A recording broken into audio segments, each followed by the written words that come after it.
گیا ہے. اور صحیح مسلم کی حدیث پاک سنیے, اللہ کے رسول فرماتے ہیں ارسلت الی الخلق کافۃ, میں ساری مخلوق کا رسول ہوں. تو موت کے بھی رسول مصطفیٰ ہے, ہر حیات کے بھی رسول مصطفیٰ ہے, موت کے بھی رسول مصطفیٰ ہے. اور یاد رکھیے جس کا جو رسول ہوتا ہے اس کا پورا بایو ڈاٹا تفصیل سے جاننا مصطفیٰ کے لیے ضروری ہے, اس رسول کے لیے ضروری ہے. جیسے موسیٰ کو بھیجا اس قوم میں تو اللہ نے اس قوم کا پورا بایو ڈاٹا پوری تفصیلات دے دیا. مصطفیٰ کو کہا ساری خلق کے رسول ہو, اور موت بھی خلق ہے لہذا موت کے بھی رسول ہے, موت کا بھی علم مصطفیٰ ہے. اب ہم کیسے کہہ دیں کہ موت کا علم اللہ کو ہے, اس کا کسی نے انکار نہیں کیا. میری سیریز دیکھ لیجیے آپ علم غیب پر, کسی نے انکار نہیں کیا ہے. سوال یہ ہے کہ مصطفیٰ کو ہے یا نہیں, سوال یہ تو بالکل ہے. لیکن یہ 15 رمضان کے حوالے سے اس کا علم نہیں ہے, کسی کو نہیں ہے, کسی کو نہیں ہے, یہ من گھڑت ہے, بیکار کی ہے, یہ سب من گھڑت باتیں ہیں جو مصطفیٰ سے دور کرنے کی سازش کی جائے. دیکھا یہ بدر کا موقع ہے, تو آقا نے فرمایا یہ فلاں کے کچلے جانے کی جگہ ہوگی, لڑیں گے کہیں بھی مگر مریں گے یہیں پر. خدا کی قسم صحابہ ہے, آپ جیسے نہیں کہ یہ حدیث ضعیف ہے, یہ حدیث من گھڑت ہے, یہ حدیث بے قابو ہے, یہ حدیث بے سند ہے, اس میں کوئی ثقافت نہیں. وہ صحابی ہے کہ مصطفیٰ کہہ دے تو کوئی سند کی ضرورت نہیں, سراپا سند مصطفیٰ ہے, مصطفیٰ ہے. آقا کہہ دے تو صحابہ اب ویٹ کرنے لگے. خدا کی قسم جب دوسرا دن ہوا تو جنگ فتح ہونے کے بعد غزوہ سر ہونے کے بعد صحابہ کا جملہ سنیے. حضرت انس کہتے ہیں فما مات احدهم عن موضع ید رسول اللہ صلی اللہ علیہ وسلم. میں نے اپنی آنکھ سے دیکھا, ایک دن پہلے ہی نبی نے کہا تھا تو میرا دل مچل رہا تھا کہ دیکھنا چاہتا ہوں. آقا علیہ الصلوۃ والسلام پر تو کمان ہے, ہمیں یقین ہے, پھر بھی دیکھنا چاہتا ہوں اطمینان قلب کے لیے. تو میں نے دیکھا اسی لکیر کو جا کر کے, خدا کی قسم 1 انچ بھی نہ ابو جہل آگے بڑھا, نہ عتبہ بڑھا, نہ شیبہ بڑھا, 1 انچ بھی. یہ عقیدہ ہوتا تھا. حدیث کے ضعیف کے فتوے دیے جا رہے ہیں, من گھڑت باتیں کہی جا رہی. کم سے کم حدیث کا لفظ بول کر کے تو اس کا احترام کرو. حدیث کا لفظ جو ہے, حدیث بولتے ہی مصطفیٰ یاد آتے ہیں, جیسے قرآن بولتے ہی خدا یاد آتا ہے. ہماری اور آپ کی کتاب یاد نہیں آتی, ہم اور آپ یاد نہیں آتے. جیسے حدیث بول کر کے حدیث اگر بولے نا کہ یہ حدیث پاک جو ہے کثرت روایت نہیں ہے اس کے اندر, اس طرح سے ادب و احترام. امام مالک فرماتے ہیں, موطا امام مالک کے اوجز المسالک میں یہ عبارت ہے, فرماتے توجہ دیجیے گا. حضرت امام مالک حضرت عبداللہ ابن مبارک ہے غالباً ان کے شاگرد, ہاں توجہ دیجیے گا اور حدیث کا پہلو دیکھیے گا, عظمت حدیث دیکھیے گا تو عظمت صاحب حدیث کتنی ہوگی ان کے دل میں. اب آپ غور کیجیے گا, یہ درس قرآن دے رہے تھے معمول کے مطابق. حضرت امام مالک ہے, حضرت عبداللہ ابن مبارک ہے, یہ درس دے رہے تھے بالکل, اور مطلب 1200-1300 پرانی بات کر رہا ہوں, ایک دم عہد رسالت کے قریب کی بات کر رہا ہوں میں. درس دے رہے تھے مدینہ المنورہ میں یا مکہ المکرمہ مقدس میں. توجہ دیجیے گا, درس دیتے دیتے خدا کی قسم درس کی حالت میں فلدغته الاقرب 16 او کما قال, درس کے درمیان بچھو نے انہیں 17 مرتبہ ڈنک مار دیا. 17 مرتبہ درس دے رہے ہیں, توجہ دیجیے گا. جب چہرے کی جغرافیہ بدلنے لگے تو شاگردوں نے کہا حضور کیا ہوا؟ تو آپ نے پھر بھی توجہ نہیں دیا, یہاں تک کہ کمل درس اپنے درس کو مکمل کر لیا. اور مکمل کرنے کے بعد جب بے ہوشی وغیرہ طاری ہونے لگی تو لوگوں نے دیکھا کہ آپ کو بچھو نے ڈنک مارا. فوراً علاج وغیرہ جو بھی کرنا تھا کر کیے. جب ہوش وغیرہ میں صحت و عافیت کے ساتھ تشریف لائے تو آپ نے فرمایا حضور لماذا قطعت الدرس, آپ نے درس کو منقطع کیوں نہیں کیا؟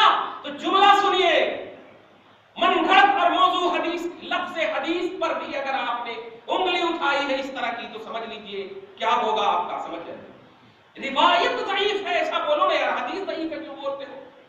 روایت ضعیف ہے, راوی ضعیف ہے, لوگا ضعیف ہے, اس طرح کی باتیں کرو. حدیث ضعیف نہیں ہوتی. فرماتے ہیں سنو, میں نے درس کو اس لیے موقوف نہیں کیا کہ درس حدیث کا چل رہا تھا, میں نے حدیث کی تعظیم میں ڈنک مارنے کو گوارا کر لیا, ان کی عظمت کو منقطع نہیں کیا. دیکھا, یہ ہے اسلاف, سلفی کہتے ہو اپنے آپ کو. असलाफ के कारनामे ये हैं। तो बद्र के भी ऐसे ही तस्वुर है, सेमिनार हो रहे हैं, जंग बद्र हुई, अल्लाह के रसूल फरमाते हैं अगर नहीं करेगा तो इबादत करने वाला कौन होगा। ये सब बातें सब नजर आती, मगर इनसे रिलेटेड अब देखिए, एक दिन पहले की रिलेटेड हदीस है, ये भी कब बयान करोगे आप, जिसमें इल्मे गैब मुस्तफा पास्ट फ्यूचर दोनों का मालूम हो रहा है, पास्ट फ्यूचर दोनों का मालूम हो रहा है। इसको कैसे, और ये आपके ईमान है। उनको तो अफसोस ये होता है, ला इलाहा इल्लल्लाह मुहम्मदुर रसूलुल्लाह, ये मुहम्मदुर रसूलुल्लाह ये ईमान का हिस्सा है, ईमान का जुज है। ईमान के एक हिस्से को, यानी ला इलाहा इल्लल्लाह को आप इस तरह बयान करते हो कि ऑटोमेटिक दूसरा हिस्सा गुजर जाता है। अरे यार, मैं हमेशा कहता हूं मुहम्मदुर रसूलुल्लाह को इस तरह बयान करो कि तौहीद ऑटोमेटिक उभर करके आए, ऑटोमेटिक। इसलिए कि इताअते मुस्तफा मुकद्दम है इताअते खुदा के लिए। ये कुरान का फरमान है भाई, मैं युतिई रसूला फक़द अता अल्लाह, पारा नंबर 5 का आयत करीमा। जिसने रसूल को माना वो अल्लाह को मान सकता। ये अल्लाह तबारक तआला का फरमान, रसूल की इताअत मुकद्दम है, रसूल को फॉलो करना मुकद्दम है। तो इसको अब आप बोलो, ये एक दिन पहले की बात है, अब जंग फतह हो गई। अब आप देखिएगा, मैंने क्या कहा था, बद्र को सिर्फ जंग की नौइयत से मत देखो, वरना टेररिज्म का फतवा तुम पर लगेगा, दहशतगर्दी का फतवा तुम पर लगेगा। इसलिए कि इन जालिमों ने जिहाद और जंग को बिल्कुल बदनाम करने की कोशिश की है। इसलिए इस जंग का जो मकसद उलूहियत है वो है शान मोहम्मदी, उसी एतबार से इसको देखो। ये देखो, जंग के फतह होने के दूसरे दिन बाद जब सारे कैदी लाए गए, तवज्जो दीजिए, जब सारे कैदी लाए गए मुस्तफा की बारगाह में, तो उन कैदियों में से हुजूर के मुकद्दस चचा अम्मे रसूल हजरत अब्बास भी है। मालूम है आपको, हजरत अब्बास भी है। कभी सेमिनार किया, हजरत अब्बास है, आका अलैहिस्सलातु वस्सलाम के सामने लाया गया। बिल इत्तेफाक फिदिया लेने के मसले, फिदिया लेने के मसले, जान छुड़ा लो, फिदिया दो, जान छुड़ा लो, फिदिया दो, जान छुड़ा लो। सबको सब अपने अपने हिसाब से छुड़ाते गए। अब्बास की जब बारी आई, तवज्जो दीजिएगा, तो हजरत अब्बास को कहते हैं फिदिया दो, तो अब्बास कहते हैं मेरे पास लैसा भी मालूम, मेरे पास तो कोई माल नहीं है। तवज्जो दीजिएगा, अपोजिशन है, हालत कुफ्र में है। ए मोमिनो, अपने ईमान पर मगन हो जाओ, खुश हो जाओ। हम दुआ करते हैं मौला हम सबको कायम रखे। तवज्जो दीजिएगा, कुफ्र के आलम में है, अपोजिशन है। हजरत अब्बास से फिदिया दे करके अपनी जान छुड़ाने का मुतालबा जब मुस्तफा ने किया, उन्होंने कहा लैसा भी मालिन, मेरे पास कोई माल नहीं है। तवज्जो दीजिएगा, अब इस इबारत को यहीं तक रहने दीजिए। अब थोड़ी देर के लिए हजरत अब्बास जब अपोजिशन के साथ नबी पाक और सहाबा से लड़ने के लिए आए थे, तो अपनी बीवी से तन्हाई में, एक जगह तन्हाई में खड़े होकर के कुछ पैसे, कुछ रुपये की गठरी, कुछ पैसे के अशरफियां वगैरह इसके जो है गठरियां दे दी थी और दे दिया था। और हजरत अब्बास ने कहा था सुनो, इस पैसे के बारे में तू जानती हो, मैं जानता हूं पैसा, और कौन भी नहीं, मैं और तू, इस दरमियान में कोई भी नहीं जानता। इसलिए कुछ भी हो जाए, जब तक मैं लौट करना हो उसको निकालना नहीं, और अगर ये मर गया, तवज्जो दीजिएगा, तो इससे अपनी जिंदगी तो मैं और तू जानता है, तीसरा कोई नहीं जानता है। आका अलैहिस्सलातु वस्सलाम ने जब फिदिया का मुतालबा किया, अब्बास ने जैसे ही कहा लैसा बीमालन, मेरे पास माल नहीं है, तो आका ने फरमाया फाइनल मालुल लज़ी वज़अतहु बिमक्का इंदा ज़ौजिही, वो माल कहां गया जो निकलते वक्त तू अपनी बीवी के पास रख करके आया है। यार, बीवी के पास रख करके आया है।